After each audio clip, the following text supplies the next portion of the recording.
മാധ്യമങ്ങളെ കാണുന്നു തത്സമയം. ചർച്ച പൂർത്തിയാകാനും സാധിച്ചില്ല. അതിൻ്റെ നമ്മളെ നിർദ്ദേശങ്ങൾ പറഞ്ഞിട്ട് അതുമായി ബന്ധപ്പെട്ട അവരുടെ റെസ്പോൺസ് പൂർണ്ണമായി കിട്ടിയിട്ടില്ല. അതുകൊണ്ട് we are waiting for that. കയ്യിലുള്ള സീറ്റുകളുടെ കാര്യത്തിൽ പൂർണ്ണമായും ചർച്ച പൂർത്തിയാക്കിയോ? അല്ല, കോൺഗ്രസിൻ്റെ വരണമെങ്കിൽ ചില അഡ്ജസ്റ്റ്മെൻറ്റുകളുണ്ടല്ലോ. ഘടകകക്ഷികളുമായിട്ടുള്ള ചില അഡ്ജസ്റ്റ്മെൻറ്റുകൾ അവരുമായി ചർച്ച നടത്തിയ ശേഷമേ അല്ല അതിൽ പ്രശ്നം വരുന്നത് ഈ അഡ്ജസ്റ്റ്മെൻറ്റ് വേണ്ടി വരുന്നത് കൊണ്ട് അതാ ചില ഏരിയയെ മൊത്തം ബാധിക്കുന്നുണ്ട്. കാരണം ഇതൊരു സന്തുലിതാവസ്ഥ നിലനിർത്തി പോകണമെങ്കിൽ അതെല്ലാം കൂടെ ഒന്നിച്ചേ എടുക്കാൻ പറ്റുള്ളൂ.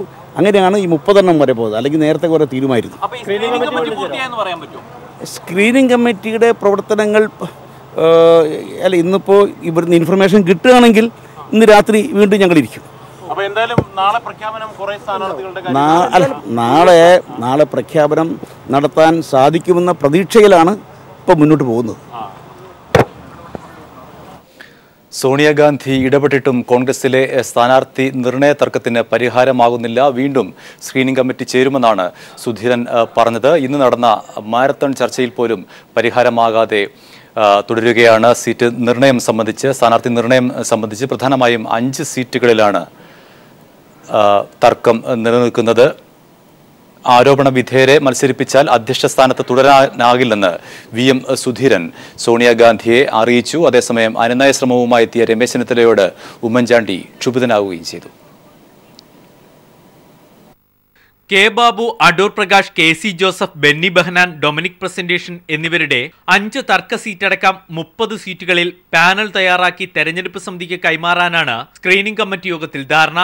അടിയന്തര സ്ക്രീനിംഗ് കമ്മിറ്റി യോഗത്തിനു മുമ്പ് ചില അനുനയ ശ്രമങ്ങളുമായി രമേശ് ചെന്നിത്തല VM സുധീറിനെയും ഉമ്മൻചാണ്ടിയെയും കണ്ടു. ഹൈക്കമാൻഡ് അന്തിമ തീരുമാനം എടുക്കുമെന്നായിരുന്നു സുധീറിന്റെ നിലപാട്. പക്ഷേ മുഖ്യമന്ത്രി ഉമ്മൻചാണ്ടി രമേശ് ചെന്നിത്തലയോട് ക്ഷുഭിതനായി ഒത്തുതീർപ്പ് അംഗീകരിക്കില്ലെന്നും താൻ തെരഞ്ഞെടുപ്പിൽ മാറി നിൽക്കുമെന്നും പറഞ്ഞു. ഇതിനു പിന്നാലെ സോണിയാഗാന്ധിയുമായി കൂടിക്കാഴ്ച നടത്തിയ ഉമ്മൻചാണ്ടി നിലപാട് ആവർത്തിച്ചു. രമേശ് ചെന്നിത്തലയും സ്ക്രീനിംഗ് കമ്മിറ്റി യോഗത്തിനിടയിൽ സോണിയാഗാന്ധിയെ കണ്ടു. യോഗശേഷമായിരുന്നു സോണിയാഗാന്ധിയുമായുള്ള സുധീറിന്റെ കൂടിക്കാഴ്ച. ആരോപണ വിധേയരെ മത്സരിപ്പിച്ചാൽ താൻ അധ്യക്ഷ സ്ഥാനത്ത് തുടരില്ലെന്ന് VM സുധീരൻ അറിയിച്ചു. അതേസമയം സ്ക്രീനിംഗ് കമ്മിറ്റി യോഗത്തിൽ 6 സീറ്റുകളുടെ കാര്യത്തിൽ നേതാക്കൾ തമ്മിൽ ധാരണയിലെത്തി. പാറശാലയിൽ AT ജോർജ് തന്നെ വീണ്ടും മത്സരിക്കും. ചിറയൻകീഴിൽ K അജിത് കുമാർ, റാന്നിയിൽ മറിയാമ്മ ചെറിയാൻ, കോങ്ങാട് പന്തളം സുധാകരൻ, കോഴിക്കോട് നോർത്ത് PM സുരേഷ് ബാബു, ഒറ്റപ്പാലത്ത് ശാന്ത ജയറാം തുടങ്ങിയവർ സ്ഥാനാർത്ഥികളാകും. അന്തിമ തീരുമാനം തെരഞ്ഞെടുപ്പ് സമിതി കൈക്കൊള്ളും. തർക്ക സീറ്റുകളിൽ തീരുമാനം തെരഞ്ഞെടുപ്പ് സമിതിക്ക് കൈക്കൊള്ളാൻ കഴിഞ്ഞില്ലെങ്കിൽ ഹൈക്കമാൻഡ് ഇടപെടുമെന്നാണ് സൂചന. Santhosh സർലിംഗ്, news bureau, Delhi. സന്തോഷ് സർലിംഗ് കൂടുതൽ വിവരങ്ങളുമായി ചേരുന്നു. സന്തോഷ്, കോൺഗ്രസ് സ്ഥാനാർത്ഥി നിർണയ ചർച്ചകൾ എങ്ങും എത്താതെ അനന്തമായി നീളുകയാണ്. ഇപ്പോൾ സുധീരൻ പറഞ്ഞതനുസരിച്ച് രാത്രി വൈകി വേണ്ടി വന്നാൽ വീണ്ടും യോഗം ചേരുമെന്നാണ് അറിയാൻ കഴിയുന്നത്. വിവരങ്ങൾ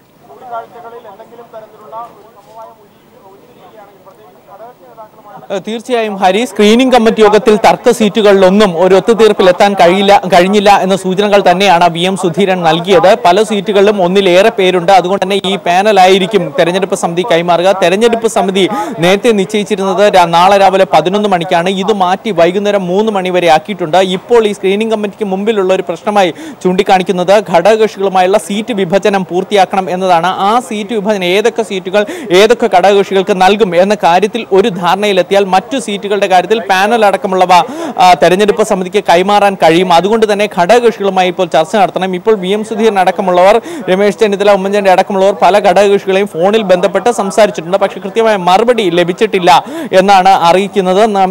ഇന്ന് രാത്രി അവരിൽ നിന്ന് മറുപടി ലഭിച്ചാൽ അതിനുശേഷം വീണ്ടും രാത്രിയോടുകൂടി സ്ക്രീനിംഗ് കമ്മിറ്റി യോഗം ചേരും. അല്ലെങ്കിൽ നാളെ രാവിലെ സ്ക്രീനിംഗ് കമ്മിറ്റി യോഗം ചേർന്ന് ഇക്കാര്യത്തിലൊരു ധാരണയിലെത്തും.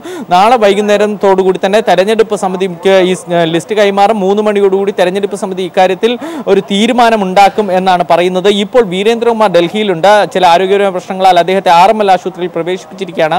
നേതാക്കൾ അങ്ങോട്ട് പോയിട്ടുണ്ട്. ചിലപ്പോൾ JDUമായുള്ള ചർച്ചകൾ ആശുപത്രിയിൽ വെച്ച് വീരേന്ദ്രകുമാറെ നടത്താനുള്ള സാധ്യതയുണ്ട്. അങ്ങനെയെങ്കിൽ JDUമായുള്ള തർക്കത്തിൽ ചില സീറ്റുകളുണ്ട്, അതിൽ പരിഹരിക്കും. ബാക്കി ഘടകകക്ഷിയുമായുള്ള ചർച്ചകൾ ഫോൺ വഴിയായിരിക്കും.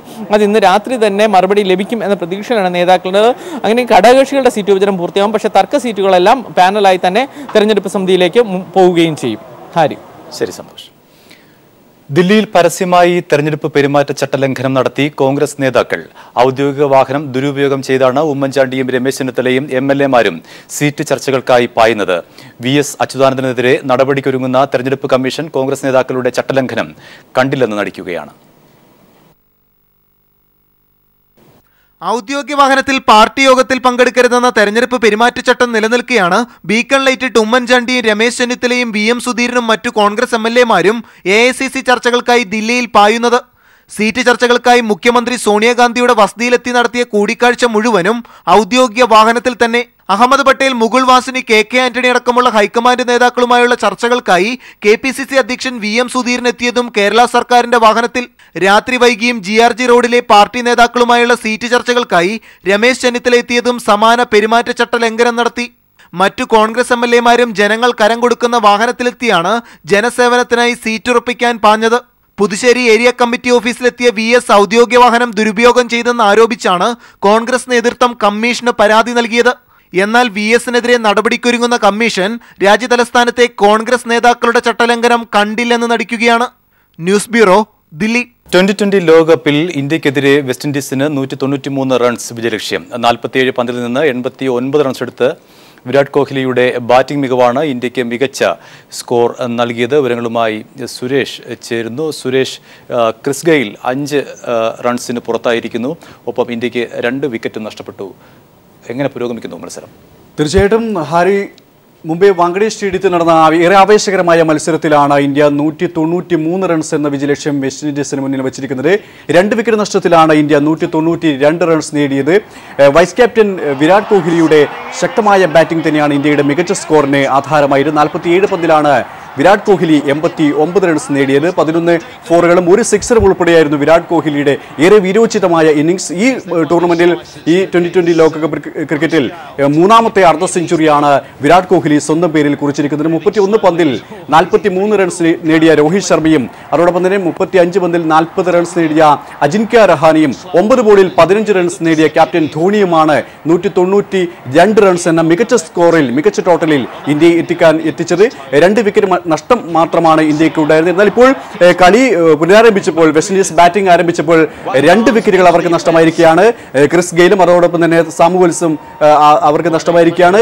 ക്രിസ് ഗെയിൽ 5 റൺസിനാണ് ബുംറയുടെ പന്തിൽ കീഴടങ്ങിയിരിക്കുന്നത്. അതോടൊപ്പം തന്നെ റെയ്നിയുടെ പന്തിലാണ് ഇപ്പോൾ സാമുവൽസും പുറത്തായിരിക്കുന്നത്. ക്രിസ് ഗെയിൽ ആണ് ഇന്ത്യക്ക് വെല്ലുവിളിയായി ഉണ്ടായിരുന്നത്. ക്രിസ് ഗെയിലിന്റെ തകർപ്പൻ അടികൾ ഒരുപക്ഷെ ഇന്ത്യയുടെ ശക്തമായ ടോട്ടലിനെ പ്രതിരോധം തീർത്തേക്കാം എന്ന് ഒരു ചിന്തയുണ്ടായിരുന്നു. പക്ഷേ ആദ്യ നിമിഷങ്ങളിൽ തന്നെ ക്രിസ് ഗെയിൽ പുറത്തായത് ഇന്ത്യക്ക് പ്രതീക്ഷ നൽകിയാണ്.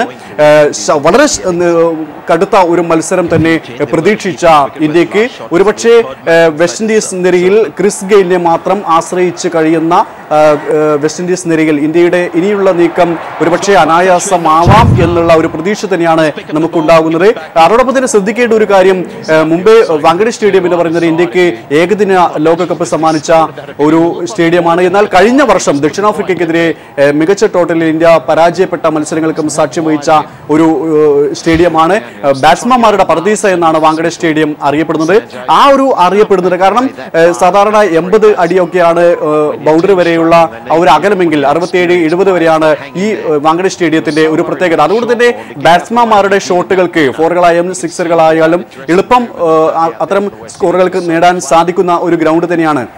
ഇവിടെ 11 ബൗണ്ടറികളും 1 സിക്സറും അടക്കം വിരാട് കോഹ്ലി സ്വന്തമാക്കിയ 89 റൺസിനും ആ ഒരു പ്രത്യേകതയുണ്ട്. വളരെ തകർപ്പ്. നേരത്തെ നമ്മൾ പറഞ്ഞതുപോലെ തന്നെ ഇന്ത്യ വെസ്റ്റ് ഇൻഡീസ് മത്സരം എന്നതിനൊപ്പം തന്നെ അതിനേക്കാൾ അപ്പുറം ലോകം ശ്രദ്ധിക്കുന്നത് ക്രിസ് ഗെയിൽ വിരാട് കോഹ്ലി മത്സരം എന്ന രീതിയിൽ ഈ ഒരു മത്സരത്തെ വിശേഷിപ്പിച്ചിരുന്നു. കാരണം രണ്ടുപേരും കൂറ്റൻ അടിക്കാരാണ്.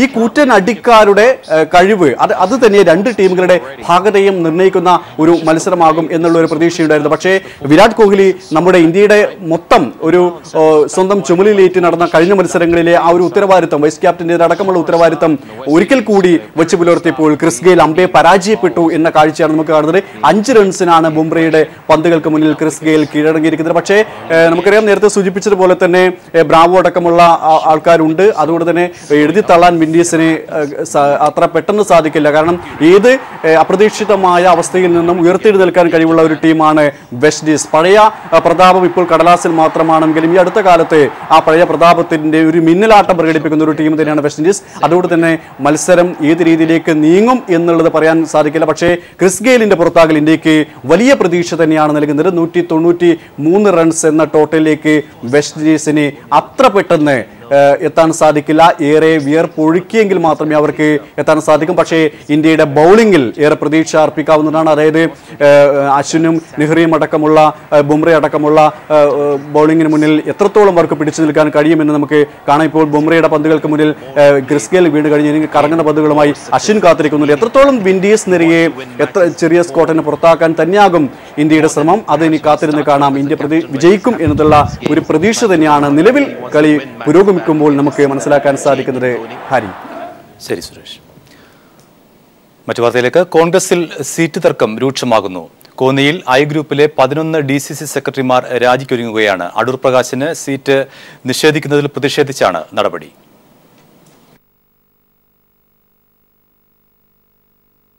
അടൂർ പ്രകാശിന് സീറ്റ് നിഷേധിച്ചാൽ ബൂത്ത് തലം മുതൽ DCC ഭാരവാഹികൾ വരെ പാർട്ടിയിൽ നിന്നും രാജിവെക്കുമെന്നാണ് ഭീഷണി മുഴക്കിയിരിക്കുന്നത്. കോൺഗ്രസിലെ ബൂത്ത് തലം മുതൽ ബൂത്ത് ഭാരവാഹികൾ മുതൽ DCC ഭാരവാഹികൾ അടക്കമുള്ള ആളുകൾ ഒരു രാജ്യസന്നദ്ധതയിലേക്ക് നീങ്ങി വന്നിരിക്കുകയാണ്. അടൂർ പ്രകാശിനെ ഒറ്റപ്പെടുത്തി ആക്രമിക്കുന്നതിന് പിന്നിൽ പാർട്ടിക്കകത്തെ തന്നെ സീറ്റ് മോഹികളുടെ ഗൂഢാലോചനയാണ്.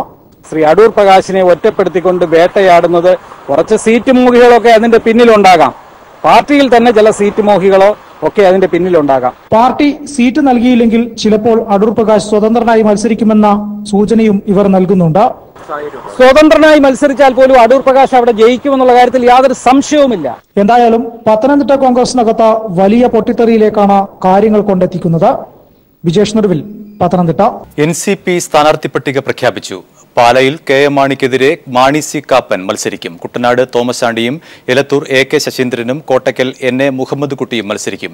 NCP ദേശീയ അധ്യക്ഷൻ ശരത് പവാറുമായി മുംബൈ നടത്തിയ ചർച്ചയ്ക്ക് ശേഷം സംസ്ഥാന അധ്യക്ഷൻ ഉഴവൂർ വിജയനാണ് സ്ഥാനാർത്ഥികളെ പ്രഖ്യാപിച്ചത്.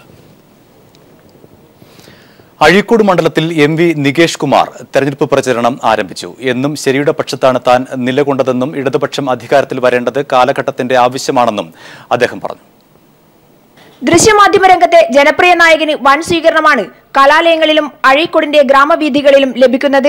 CPIM ജില്ലാ സെക്രട്ടറി P ജയരാജനെ വടകരയിലെ സഹോദരി സതീദേവിയുടെ വീട്ടിൽ സന്ദർശിച്ച ശേഷം കണ്ണൂർ AKG സ്ക്വയറിലെ AKG പ്രതിമയിൽ MV നികേഷ് കുമാർ പുഷ്പാർച്ചന നടത്തി.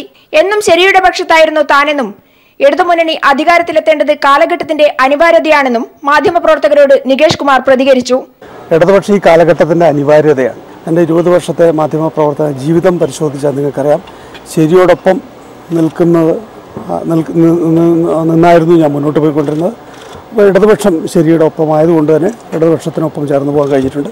പയ്യാമ്പലത്ത് നേതാക്കളുടെ സ്മൃതി കുടീരങ്ങളിൽ പുഷ്പാർച്ചന, ശേഷം വീട്ടിൽ അമ്മയിൽ നിന്നും അനുഗ്രഹം വാങ്ങി. പിന്നീട് അഴീക്കോടൻ രാഘവന്റെ ഭാര്യ മീനാക്ഷി ടീച്ചറിന്റെ അടുത്തേക്ക്. വികാരനിർഭരമായ ആ കൂടിക്കാഴ്ചയിൽ നികേഷ് കുമാറിന് എല്ലാ ഭാവുകങ്ങളും നേർന്നു മീനാക്ഷി ടീച്ചർ. അവിടെ നിന്നും ചെറുകഥാകൃത്ത് T പത്മനാഭന്റെ അടുത്തേക്ക്. ദൃശ്യമാധ്യമ രംഗത്തെ വിഷയങ്ങളടക്കം ചർച്ച ചെയ്തു. അഴീക്കോടിന്റെ ഗ്രാമവീഥികളിൽ വോട്ടർമാരെ നേരിൽ കണ്ടു. ദൃശ്യമാധ്യമ രംഗത്ത് മലയാളികൾ കണ്ടുശീലിച്ച വാർത്താവതരണത്തെ മാറ്റിമറിച്ച ജനപ്രിയ ജേർണലിസ്റ്റിനെ കാണാൻ നാട്ടുകാർ തിങ്ങി നിറഞ്ഞു. വനിതാ കോളേജ് ക്യാമ്പസുകളിലും വിദ്യാർത്ഥികൾ ചുറ്റിലും നിറഞ്ഞു. ഇനിയുള്ള നാളുകൾ നികേഷ് കുമാർ എന്ന മാധ്യമപ്രവർത്തകൻ വോട്ടഭ്യർത്ഥിച്ച് ജനങ്ങൾക്കിടയിലേക്ക്. PV Joshila, news bureau, Kannur. LDF സ്വതന്ത്ര സ്ഥാനാർത്ഥി വീണ ജോർജ് ആറന്മുള മണ്ഡലത്തിൽ പ്രചാരണം ആരംഭിച്ചു. പരമാവധി വോട്ടർമാരെ നേരിൽ കണ്ട് വോട്ട് ഉറപ്പിക്കാനാണ് ആദ്യഘട്ടത്തിലെ ശ്രമം. UDF കൈവശം വെച്ചിരിക്കുന്ന മണ്ഡലം തിരിച്ചുപിടിക്കുമെന്ന് വീണ ജോർജ് പറഞ്ഞു. രാവിലെ രക്തസാക്ഷി മണ്ഡപത്തിൽ പുഷ്പാർച്ചന, തുടർന്ന് പാർട്ടി പ്രവർത്തകരോടൊപ്പം വോട്ട് അഭ്യർത്ഥിച്ച് കർമ്മ മണ്ഡലത്തിലേക്ക്. വഴികളിൽ കണ്ടവരെയെല്ലാം നേരിൽ കണ്ട് വോട്ട് അഭ്യർത്ഥിച്ചു. ചിലർക്ക് സ്ഥാനാർത്ഥിയെ വളരെ സുപരിചിതം, ചിലർക്ക് TV-യിൽ കണ്ട് പരിചയമുള്ള മുഖം, നേരിൽ കണ്ടപ്പോഴുള്ള ആകാംക്ഷ. എതിർ സ്ഥാനാർത്ഥിയെ പ്രഖ്യാപിച്ചില്ലെങ്കിലും ശിവദാസൻ നായർക്കായി ചുവരെഴുത്തുകൾ നടത്തുന്ന പ്രവർത്തകരോടും വീണ ജോർജ് കുശലം പറയാൻ മറന്നില്ല. കോൺഗ്രസ് 10 വർഷമായി കൈവശം വെക്കുന്ന മണ്ഡലം അട്ടിമറിക്കാൻ സാധിക്കുമെന്ന് വിശ്വസിക്കുന്നതായി വീണ ജോർജ് പ്രതികരിച്ചു. ആറന്മുള നിയോജക മണ്ഡല നിവാസികൾക്ക് ഒരു മാറ്റം അനിവാര്യമാണ്. 10 വർഷത്തെ വികസനമില്ലായ്മ ഈ മണ്ഡലത്തെ മുരടിപ്പിച്ചു കഴിഞ്ഞു. ജനങ്ങളിലെ ഞങ്ങൾക്ക് ലഭിക്കുന്ന ഇടതുപക്ഷ ജനാധിപത്യ മുന്നണിയുടെ സ്ഥാനാർത്ഥിക്ക് ലഭിക്കുന്ന സ്വീകാര്യത അതാണ് വ്യക്തമാക്കുന്നത്. ആറന്മുള മാറ്റം ആഗ്രഹിക്കുന്നു. എല്ലാ വിഭാഗത്തിലും പെട്ട ജനങ്ങൾ നൽകുന്ന സ്വീകരണം വ്യക്തമാക്കുന്നതും അതുതന്നെയാണ്. കഴിഞ്ഞ ദിവസം മാധ്യമങ്ങളോട് തന്റെ സ്ഥാനാർത്ഥിത്വത്തെക്കുറിച്ചും തന്റെ വിജയ പ്രതീക്ഷ പങ്കുവെക്കാനും വീണ ജോർജ് സമയം കണ്ടെത്തിയിരുന്നു. കോൺഗ്രസിനകത്ത് സ്ഥാനാർത്ഥി തർക്കം രൂക്ഷമാകുന്നതിനിടയിൽ കേരളത്തിലെ ഏറ്റവും വലിയ നിയമസഭാ മണ്ഡലമായ ആറന്മുളയിൽ ഇടതുപക്ഷ സ്ഥാനാർത്ഥിയായി വീണ ജോർജ് പ്രചാരണ രംഗത്ത് സജീവമായി. ഇത് ഇടതുപക്ഷത്തിന് മണ്ഡലത്തിൽ ഏറെ മുൻതൂക്കം നൽകുകയും ചെയ്യും. ആറന്മുളയിൽ നിന്നും ക്യാമറമാൻ വിനേഷ് നേതാജിക്കൊപ്പം ബിജേഷ് നടുവിൽ.